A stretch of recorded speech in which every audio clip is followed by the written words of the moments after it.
ವಿಧಾನಸೌಧ ಶಕ್ತಿ ಕೇಂದ್ರದಲ್ಲಿ ರಾಜ್ಯಸಭಾ ಚುನಾವಣೆಯ ರಿಸಲ್ಟ್ ಹೊರಹೊಮ್ಮಿದ ಬಳಿಕ ಕೆಲ ಬೆಂಬಲಿಗರು ಪಾಕಿಸ್ತಾನ್ ಜಿಂದಾಬಾದ್ ಅಂತೇಳಿ ಕೂಗಿದ ಆರೋಪದ ವಿಚಾರಕ್ಕೆ ಸಂಬಂಧಪಟ್ಟಂತೆ ಖಾಸಗಿ ಫೋರೆನ್ಸಿಕ್ ನಡೆಸಿದಂತಹ ಒಂದು ಪರಿಶೀಲನೆ ಸಂದರ್ಭದಲ್ಲಿ ತನಿಖೆಯ ಸಂದರ್ಭದಲ್ಲಿ ಅದು ಸಾಬೀತಾಗಿದೆ.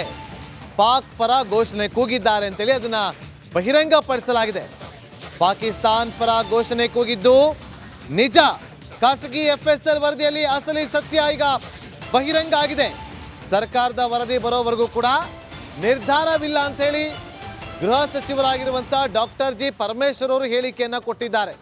ಅಷ್ಟೇ ಅಲ್ಲ, ಖಾಸಗಿ FSL ವರದಿ ಬಹಿರಂಗ ಆಯ್ತಲ್ಲ, ಅವರ ಮೇಲೂ ಕೂಡ ನಾವು ಕ್ರಮವನ್ನು ತಗೋತೀವಿ ಅಂತ ಹೇಳಿದ್ದಾರೆ. ಸರ್ಕಾರದ ವರದಿ ಇನ್ನೂ ಬಂದಿಲ್ಲ ಅಂತ ಹೇಳ್ತಿದ್ದಾರೆ. ಆದರೆ ರಿಪಬ್ಲಿಕ್ ಕನ್ನಡದ ಬಳಿ ಇರುವಂಥ ಮಾಹಿತಿ ಪ್ರಕಾರ, ಅದು ಎಕ್ಸ್ಕ್ಲೂಸಿವ್ ಮಾಹಿತಿ ಪ್ರಕಾರ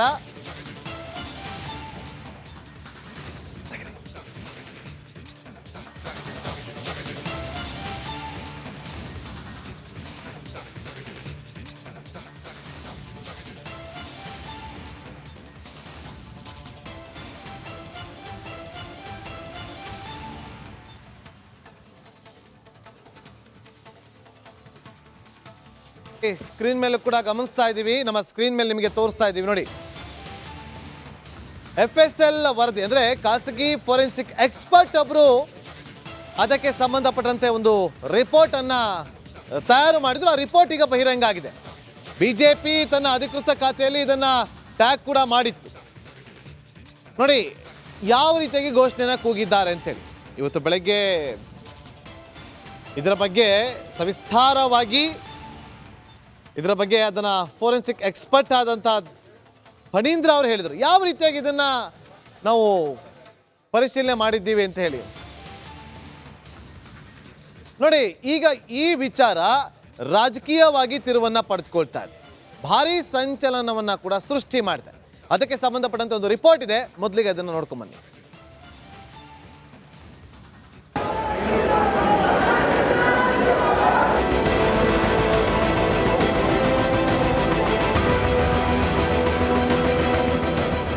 ವಿಧಾನಸೌಧದಲ್ಲಿ ಪಾಕ್ ಪರ ಘೋಷಣೆ ಪ್ರಕರಣ ಈಗ ಹೊಸ ತಿರುವು ಪಡೆದುಕೊಂಡಿದೆ. ವಿಧಾನಸೌಧದಲ್ಲಿ ರಾಜ್ಯಸಭಾ ಸದಸ್ಯ ನಾಸಿರ್ ಬೆಂಬಲಿಗರು ಪಾಕ್ ಪರ ಘೋಷಣೆ ಕೂಗಿದ್ದು ದೃಢಪಟ್ಟಿದೆ ಎಂದು ಖಾಸಗಿ FSL ವರದಿ ನೀಡಿದೆ ಎಂದು ಬಿಜೆಪಿ ಹೇಳಿದೆ. ಆ ವರದಿಯನ್ನು ಬಿಜೆಪಿ ಟ್ವೀಟ್ ಕೂಡ ಮಾಡಿದೆ. ವಿವಿಧ ಸಂಶೋಧನಾ ಮಾರ್ಗಗಳ ಮೂಲಕ ವಿಡಿಯೋ ತಪಾಸಣೆ ಮಾಡಲಾಗಿದ್ದು ಪಾಕಿಸ್ತಾನ ಪರ ಘೋಷಣೆ ಹಾಕಿದ್ದು ವಿಡಿಯೋದಲ್ಲಿ ಸ್ಪಷ್ಟವಾಗಿದೆ ಎಂದು ಖಾಸಗಿ FSL ವರದಿ ತಿಳಿಸಿದೆ. ಸ್ಯಾಂಪಲ್ ಏನಿದೆ ಅದು ನಾವು ಎಕ್ಸಾಮಿನೇಷನ್ ಮಾಡಲಿ, ಯಾರೇ ಎಕ್ಸಾಮಿನೇಷನ್ ಮಾಡಲಿ, ಸ್ಯಾಂಪಲ್ ಒಂದೇ ಇರೋದು. ಓಕೆ, ಆ ಸ್ಯಾಂಪಲಿನ ಒಂದೇ ಸ್ಯಾಂಪಲ್ ಇರೋದ್ರ ಬಗ್ಗೆ ಯಾರಿಗೂ ವಿವಾದಿತ ಇಲ್ಲ.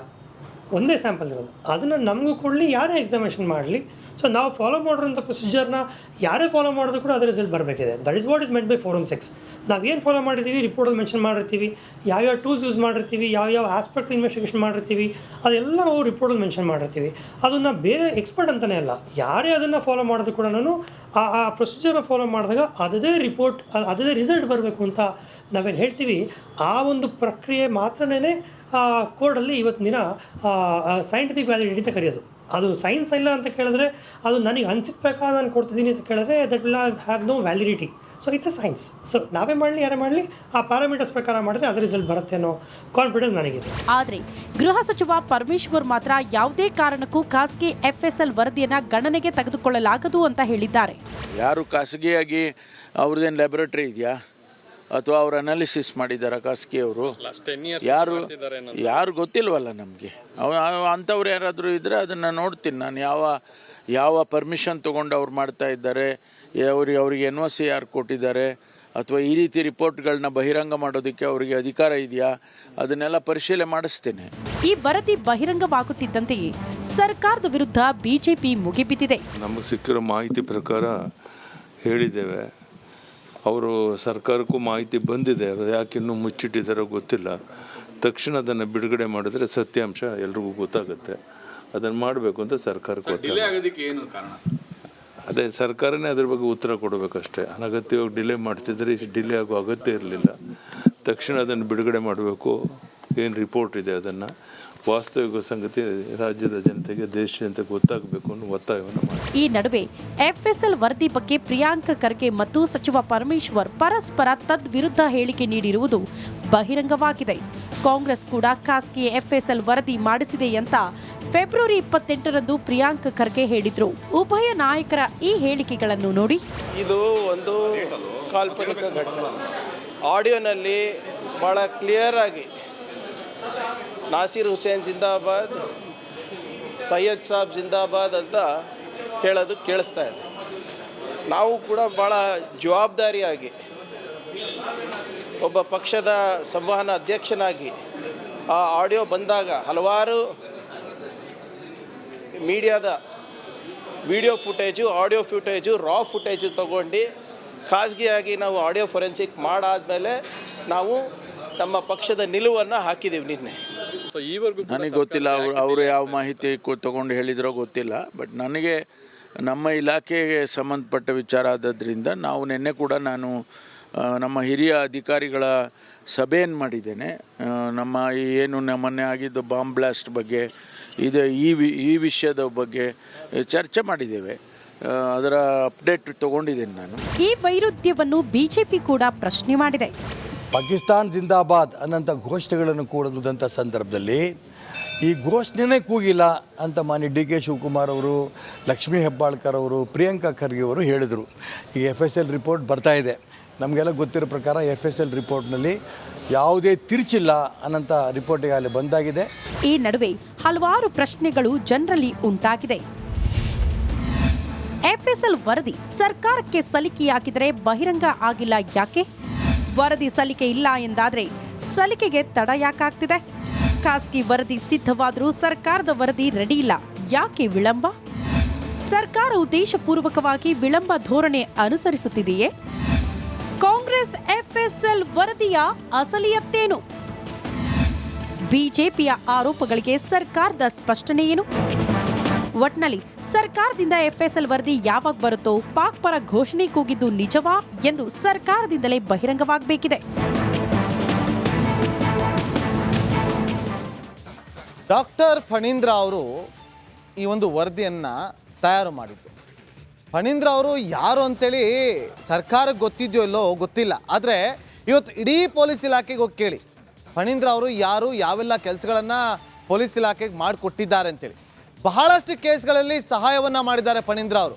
ಬಹಳಷ್ಟು ಕೇಸ್ಗಳಲ್ಲಿ ಸೈಬರ್ ಕ್ರೈಮ್ ಅಫೆನ್ಸ್ಗಳಲ್ಲಿ ಎಷ್ಟೋ ಪ್ರಕರಣಗಳು ಪತ್ತೆ ಆಗದಂಥ ಕ್ಲಿಷ್ಟಕರವಾದಂಥ ಕೇಸ್ಗಳನ್ನು ಡಾಕ್ಟರ್ ಫಣೀಂದ್ರ ಅವರು ಸಹಾಯವನ್ನು ಮಾಡಿದ್ದಾರೆ.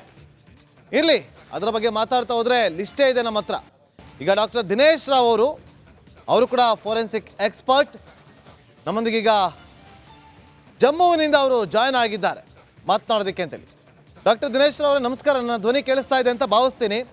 ಏನಿಲ್ಲ, ನನ್ನೊಂದು ಸಿಂಪಲ್ ಕ್ವಶನ್. ಈಗ ಫೋರೆನ್ಸಿಕ್ ಎಕ್ಸ್ಪರ್ಟ್ಗಳು ಈಗ ಒಂದು ಆಡಿಯೋ ಅಥವಾ ಒಂದು ವಿಡಿಯೋ ಸಿಕ್ಕಿದಾಗ ಅದ್ರ ಬಗ್ಗೆ ಅವ್ರು ತನಿಖೆ ಮಾಡಬಾರ್ದಾ, ಪರೀಕ್ಷೆ ಮಾಡಬಾರ್ದಾ?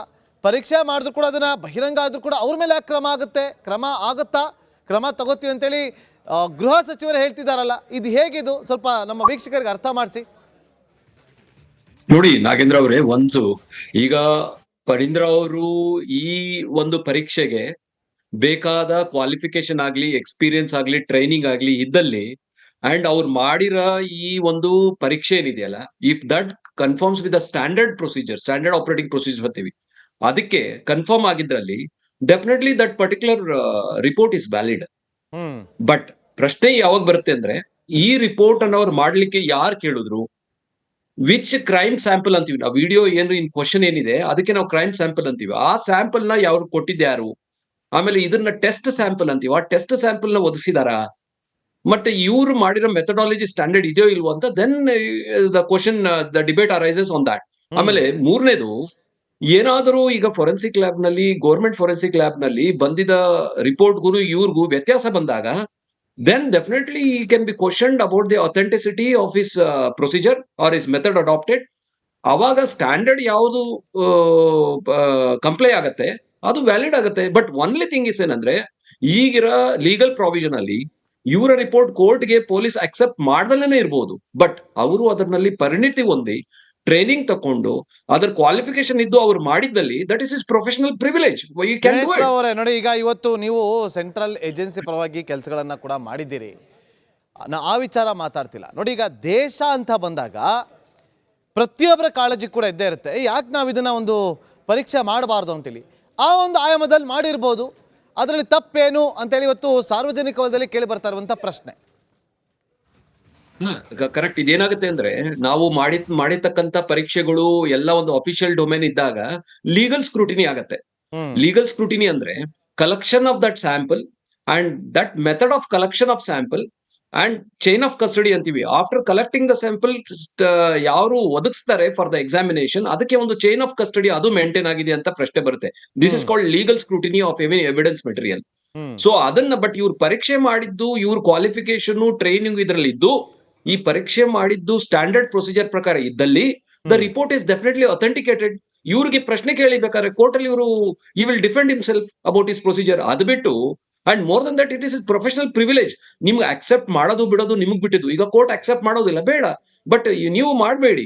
ಬಟ್ ಇವ್ರನ್ನ ಡಾಕ್ಟರ್ ಏನಂತಂದ್ರೆ, ಈಗ ನೋಡಿ, ಸರ್ಕಾರದ ಸ್ವಾಮ್ಯತೆಯಲ್ಲಿರುವಂತಹ FSL ಇದೆ, ಸರ್ಕಾರದ ಅಧೀನದಲ್ಲಿರುವಂತಹ FSL ಟೀಮ್ ಏನಿದೆ, ಅದ್ಯಾಕೆ ಇನ್ನೂ ರಿಪೋರ್ಟ್ ಸಬ್ಮಿಟ್ ಮಾಡಿಲ್ಲ? ಯಾಕೆ ಖಾಸಗಿ ಫೋರೆನ್ಸಿಕ್ ಅಲ್ಲಿ ಇರುವಂತಹ ಒಂದು ಎಕ್ವಿಪ್ಮೆಂಟ್ಗಳು ಸರ್ಕಾರದ ಬಳಿ ಇಲ್ವಾ? ಇದ್ರೂ ಕೂಡ ಯಾಕೆ ಇನ್ನೂ ತಡ ಆಗ್ತಾ ಇದೆ, ಯಾಕೆ ವಿಳಂಬ ಆಗ್ತಾ ಇದೆ? ನೋಡಿ, ಇನ್ನೊಂದು ನಾಗೇಂದ್ರ ಅವ್ರಿಗೆ ಒಂದು ವೆರಿ ಇಂಪಾರ್ಟೆಂಟ್ ಪಾಯಿಂಟ್ ನಿಮ್ಗೆ ಹೇಳಲಿಕ್ಕೆ ಇಷ್ಟಪಡ್ತೀನಿ. ಸರ್ಕಾರ ಕೊಟ್ಟಿರೋದು forensic lab, government forensic lab Bangalore. ಅದು ರಿಪೋರ್ಟ್ ಇಂದ ಬರೋದು ತಡ ಯಾಕಾಯ್ತು? ನಂಬರ್ 1. ಎರಡನೇದು, ಅಲ್ಲಿ the director of the forensic lab is a police officer who comes under home ministry. ಅಲ್ಲಿ ಕಾನ್ಫ್ಲಿಕ್ಟ್ ಆಫ್ ಇಂಟ್ರೆಸ್ಟ್ ಬರುತ್ತೆ. ಸೊ ಇಂಥ ಕೇಸಲ್ಲಿ ಗೌರ್ಮೆಂಟ್ ಮೇಲೆ ಆಪಾದನೆ ಬರುತ್ತೆ ಅಂತ ಸರ್ಕಾರನೇ ಆ ವಿಡಿಯೋನ ಬೇರೆ 2 ಇಂಡಿಪೆಂಡೆಂಟ್ ಇಲ್ಲ 3 ಇಂಡಿಪೆಂಡೆಂಟ್ ಲ್ಯಾಬ್ ನಮ್ಮ ರಾಜ್ಯ ಬಿಟ್ಟು ಬೇರೆಯವ್ರು ಕೊಟ್ಟಿದ್ರೆ ಇದರಲ್ಲಿ ಟ್ರಾನ್ಸ್ಪರೆನ್ಸಿ ಇರ್ತಿತ್ತು. ಅದು ಮಾಡ್ಲಿಲ್ಲ. ಬಟ್ ಇವ್ರು ಕೊಡ್ಲೂ ಇಲ್ಲ. ಬಟ್ ಅಂದ ಮಾತ್ರಕ್ಕೆ ಇವ್ರಿಗೆ ಅದರಲ್ಲಿ ಪರಿಣಿತಿ ಇದ್ದು ಅವರು ರಿಪೋರ್ಟ್ ಕೊಟ್ಟಾಗ ಇವ್ರ ಮೇಲೆ ಕ್ವಶನ್ ಮಾಡೋದು ತಪ್ಪು ಅಂತ ನನ್ಗನ್ಸುತ್ತೆ. ಓಕೆ ಡಾಕ್ಟ್ರೇ, ಧನ್ಯವಾದಗಳು. ರಿಪಬ್ಲಿಕ್ ಕನ್ನಡದ ಜೊತೆಯಲ್ಲಿ ಸಾಕಷ್ಟು ವಿಚಾರಗಳನ್ನು ಹಂಚಿಕೊಂಡಿದ್ದೀರಿ. Once again thank you so much. ನೋಡೋಣ, ಈಗ ಖಾಸಗಿ ಸಂಸ್ಥೆ ನಡೆಸಿರುವಂಥ ಪರೀಕ್ಷೆಯಲ್ಲಿ ಅದು ಸಾಬೀತಾಗಿದೆ ಇರಬಹುದು ಅಂತೇಳಿ. ನೋಡಿ, ಕರೆಕ್ಟಾಗಿ ಅದನ್ನು ನೀವು ಜಿಸ್ಟನ್ನು ಓದಿದ್ರೆ ಲಾಸ್ಟಲ್ಲಿ ಒಂದು ಇರಬಹುದು, ಪಾಕಿಸ್ತಾನ್ ಜಿಂದಾಬಾದ್ ಅಂತೇಳಿ ಕೂಗಿರಬಹುದು ಅಂತ ಕೊಟ್ಟಿದ್ದಾರೆ ವಿನಃ ಬೇರೆ ಯಾವುದೇ ರೀತಿಯಾದಂಥ ಅಲ್ಲಿ ಹೌದು ಕೂಗೇ ಇದ್ದಾರೆ ಅಂತೇಳಿ ಎಲ್ಲರೂ ರಿಪೋರ್ಟ್ ಕೊಟ್ಟಿಲ್ಲ. ನೋಡೋಣ ಇದನ್ನು ಜಸ್ಟಿಫೈ ಹೇಗೆ ಮಾಡ್ಕೊಳ್ತಾರೆ ಡಾಕ್ಟರ್ ಫಣೀಂದ್ರ ಅವರು. ಜೊತೆಗೆ ಸರ್ಕಾರ ಈ ವಿಚಾರದಲ್ಲಿ ಯಾವ ರೀತಿಯಾದಂಥ ನಡೆಯನ್ನು ತೋರಿಸುತ್ತೆ, ವಿಪಕ್ಷದ ನಡೆ ಏನು ಅನ್ನೋದು ಬಹಳ ಕುತೂಹಲ ಅಂತೂ ಇದ್ದೇ ಇದೆ. ಆದರೆ ದೇಶ ಅಂತ ಬಂದಾಗ ಪ್ರತಿಯೊಬ್ಬರಿಗೂ ಕೂಡ ಗೌರವ ಇದ್ದೇ ಇರುತ್ತೆ ಅನ್ನೋದು ಎಲ್ಲರಿಗೂ ಕೂಡ ಮನವರಿಕೆ ಆಗಿದೆ ಅಷ್ಟೇ. ಎಸ್, ಏನು ಮುಂದಿನ ಸುದ್ದಿ ಅಂತ ಗಮನ ಹರಿಸೋಣ. ಮತ್ತೊಂದು ಎಕ್ಸ್ಕ್ಲೂಸಿವ್ ಮಾಹಿತಿಯೊಂದಿಗೆ ಈಗ